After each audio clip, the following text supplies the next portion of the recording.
Hey everybody, how's it going? I hope you're having a lovely day. So today's video is going to be on the stupidity of New York State, which just never ends. You may ask, Lewis, you don't live in New York State anymore, so why are you commenting on it? You don't live there, it's not relevant. Just because I no longer live there does not mean that they are going to stop being stupid. And because this may actually spread to other parts of the country, I think it's important to point it out for what it is early on. This is New York State Assembly Bill 8132.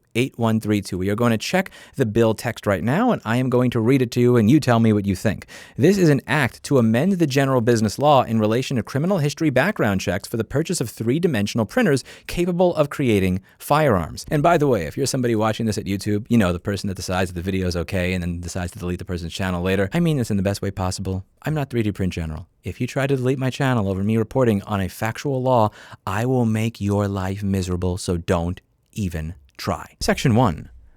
The general business law is amended by adding a new section to 398G to read as follows. Sale of certain 3D printers. Any retailer of a 3D printer sold in the state which is capable of printing a firearm or any components of a firearm is required and authorized to request and receive criminal history information concerning such purchaser from the Division of Criminal Justice Services in accordance with the provisions of Section 845 of the Executive Law. Access to and the use of such information shall be governed by the provisions of such section. The Division of such Criminal Justice Services is authorized to submit fingerprints to the Federal Bureau of Investigation for a national criminal history record check. And again, I'm just going to go over some of the most basic comments that I've read on this from GraphX and Puff the Ped.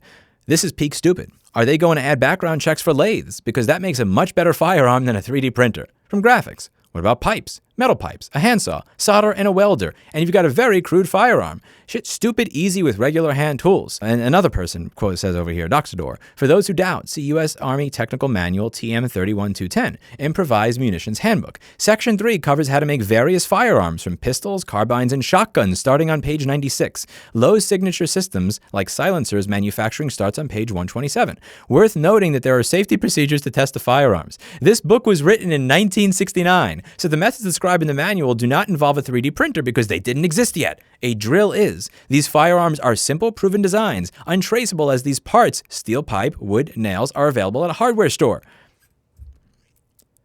New York.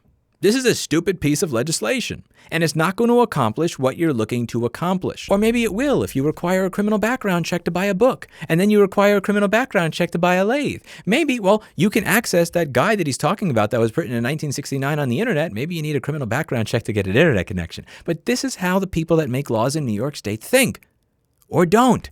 And it's important to point it out for how stupid it is, because you may laugh at this, you may think this is silly or ridiculous, but as I say in all of these videos, it is only a very short period of time before it comes to a legislature near you. Make sure that your representatives understand just how stupid this is to ensure that it doesn't come to your neighborhood.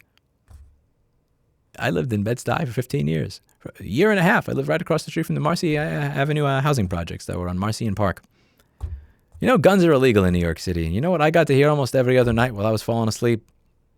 Yeah, because laws saying you can't have it sure did a lot of good there. That's it for today, and as always, I hope you learned something. I'll see you all in the next video. Bye now. But before I leave, remember to stay engaged, because if you don't stay engaged, this legislation will come to a city, state, or town near you. That's it for today, and as always, I hope you learned something. I'll see you in the next video. Bye now.